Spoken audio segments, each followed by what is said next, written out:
നമസ്കാരം. MS media for ന്യൂസിലേക്ക് സ്വാഗതം. ജനകീയ സമരസമിതിയുടെ റോഡ് ഉപരോധം വിജയത്തിലേക്ക്. യാത്രാ ദുരിതത്തിന് ആശ്വാസമായി ഒലിപ്പുഴ മുതൽ മേലാറ്റൂർ വരെയുള്ള ടാറിംഗ് പ്രവൃത്തികൾ തുടങ്ങി. വർഷങ്ങളായി മുടങ്ങിക്കിടന്നിരുന്ന സംസ്ഥാന പാതയുടെ നവീകരണം ജനകീയ പ്രക്ഷോഭത്തിന്റെ ഭാഗമായി പുനരാരംഭിച്ചു. ഒലിപ്പുഴ പുലാമന്തോൾ റോഡിന്റെ നവീകരണമാണ് പുനരാരംഭിച്ചത്.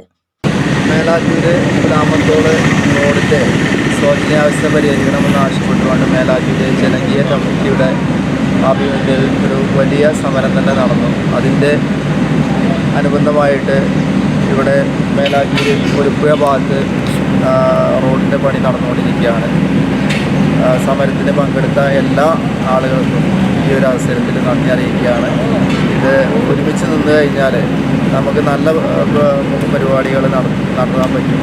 അധികൃതരുടെ ശ്രദ്ധയിൽ നമ്മുടെ ഈ റോഡിൻ്റെ ശോചനീയാവസ്ഥയ്ക്ക് പരിഹാരം കാണാൻ, അവരെ കണ്ണ് തുറപ്പിക്കാൻ നമുക്ക് സാധിച്ചു എന്നാണ് ഈ ഒരു പണി നടക്കുമ്പോൾ നമുക്ക് അറിയാൻ കഴിയുന്നത്.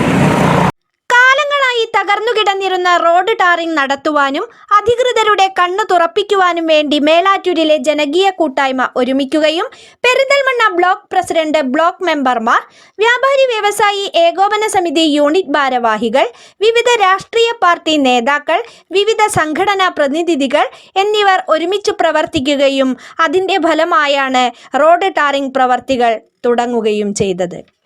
മേലാറ്റൂർ ഒലിപ്പുഴ റോഡിന്റെ പണി പൂർത്തിയായതിനു ശേഷം ഇതിന്റെ തുടർ പ്രവൃത്തി എന്ന നിലയിൽ അപകടം പതിവാകുന്ന ചെമ്മാണിയോട് തേലക്കാട് ഭാഗത്തേക്ക് പോകുന്ന ചെമ്മാണിയോട് ടൗണിലെ അപകടകരമായ സ്ഥലം അസിസ്റ്റന്റ് എഞ്ചിനീയർ നേരിൽ വന്ന് കാണുകയും വേണ്ട നടപടികൾ എടുക്കാമെന്നും അദ്ദേഹം അറിയിച്ചു. News bureau, Chemmaniyode.